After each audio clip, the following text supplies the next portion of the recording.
राजा को हो गया घमंड। राजा को इस बात का घमंड हो गया कि मेरे जैसा पोता पूरे गांव में किसी का सुंदर। तो झाड़ू पोछा करने वाली आती थी काम वाली, कई घरों में जाती थी, उसको पूरे गांव का मालूम था। राजा ने काम वाली से कहा, काम वाली मैं तुझे एक असरफी देता हूं, तू पूरे गांव में जा और पूरे गांव में जाकर के ये पता लगा कि कि गांव में सबसे सुंदर छोरा किसको है। गांव वाली पूरे गांव में घूमी, इसका सुंदर है, उसका सुंदर है। राजा के पोते से भी कई सुंदर थे।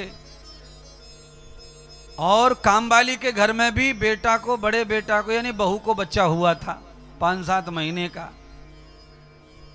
गांव में सबसे ज्यादा कुरूप था उसी का पोता कामवाली का। पूरे गांव में चक्कर काट गई और राजा के पास शाम को पहुंची।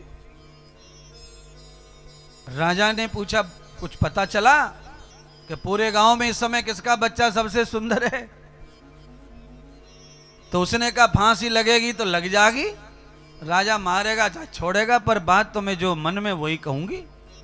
तो उसने घुमा फिरा करके राजा के पुत्रों से भी और सुंदर पुत्र देखे, सब देखे, पर लौट लाट के वो अपने पुत्र पे ही आ गई। कहा, राजा महाराजा साहब आप मारो चाहे छोड़ो, पर सच तो सच यही है कि ये जगत में क्या पूरी दुनिया में मेरे छोरा से ज्यादा सुंदर छोरा दुनिया का कोई छोरा नहीं है हमारा। राजा ने कहा, भाई लाला देखे तो सही आकर छोरा है। अपना पोता और उसका पोता देखा तो कहां राजा का, कहां इसका। कुल मिलाकर मैं आपको समझाना चाहता हूं, समझाना ये चाहता हूं कि किसी का कितना भी सुंदर हो, तनक सी नाक निकल जाए सुंदर के मुंह में से, तो फिर दूसरे जो लोग हैं ना वो बड़ी घिन करते हैं, हट तेरे का, हट नाक आ गई इसके, नाक आ गई। और अपना बालक 2 टके का नहीं है, बिल्कुल छू है, और वो नाक निकाल दे और कछू निकाल दे, मुंह में भर दे, कहीं भी डाल दे, उसके बाद भी उलुलुलुलु।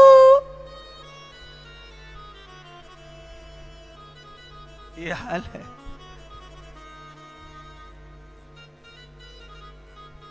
बोलो, दूसरे का इतना सुंदर साफ सफाई में, अरे जुखाम हो गया, छोरा ने गर्मी में ठंडो पानी पी लियो, जुखाम हो गया, कभी कभी गुब्बारों से फूल जा रहा हो नाक में से, आदमी ही कर रहा है, घिन कर रहा, हाथ तेरे का। और अपना छोरा, अपने छोरा के तो महाराज अपनी शर्ट से नाक पहुंच दे, पप्पा यहां से उठाई, लटकी रहे सुसरी, मक्खियां भिनक बनते रहे, दुकान खोल रही है मक्खियां, यहां पे 20 मक्खी अलग से बैठी हैं नीचे शर्ट के ऊपर, दुकान खोल के बैठी हैं, अलग से दिख रहा है कि इतनी मक्खी झुंड बना के बैठ गई हैं, कोई फर्क ना पड़ रहा अगले पे, क्योंकि अपने छोरा की है। यानी कि आदमी अपने बेटे और पड़ोसी के बेटे की नाक में भी अंतर मानता है, उसके मलमूत्र में भी अंतर।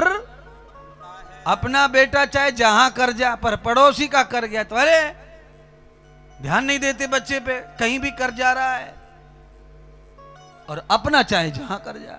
ये क्या है? ये जगत की परंपरा है, ये जगत का नियम है, प्रत्येक प्राणी का नियम है मनुष्य में।